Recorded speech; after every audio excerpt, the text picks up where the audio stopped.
உங்கள் வாழ்வில் வந்து ஒரு ஒளிமான எதிர்காலம் வந்து ஆரம்பம் அப்படின்னு வந்து சொல்லலாம்.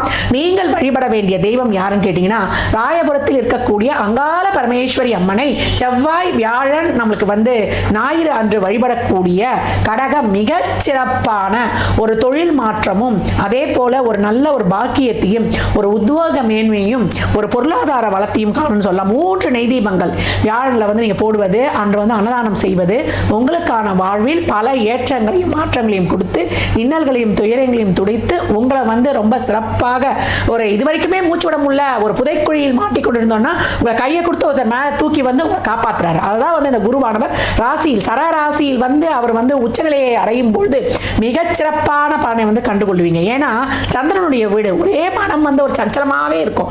குரு எப்பெல்லாம் சிறப்பாக இருக்காரோ, குரு செவ்வாலாம் சிறப்பாக இருக்கும்போது தான் உங்களுக்கு நல்ல பலன்கள் நடக்கும். இப்போ வந்து அவர் உட்கார்ந்து பார்க்க போறாரு. உடல் ஆரோக்கியத்தை இது வரைக்கும் வந்து விட்டு போன இருக்குது தொடர்ந்து அதுல இருந்து ஒரு பெயின்ஸ்லாம் இருக்குதுன்னா அதை மட்டும் ரொம்ப கவனிக்கணும்.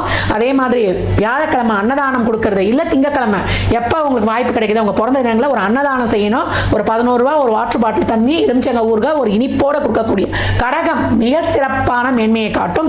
இந்த மந்திரத்தையும் இந்த வழிபாடையும் செய்பவர்கள் வாழ்வில் வெற்றி பெறுவது திண்ணம். கடக ராசி லக்னத்திற்கு என் நல்வாழ்த்துக்களை தெரிவித்துக் கொள்கிறேன். 26 உங்களுக்கான வருடம். திருமணம், தொழில், வேலைவாய்ப்பு, கடன் நிவர்த்தி, உத்தியோக மாற்றம், ஊதிய உயர்வு, நல்ல வந்து ஒரு லைம் லைட்டு, ஒரு ஆரோக்கிய மேம்பாடு, அனைத்து பிரச்சனைகளுக்குமான வழி கிடைத்து கடகம் கனிவாக பயணிக்கும் அப்படின்னு வந்து சொல்லலாம். கடக ராசி லக்னத்திற்கு என் நல்வாழ்த்துக்களை தெரிவித்துக் கொள்கிறேன்.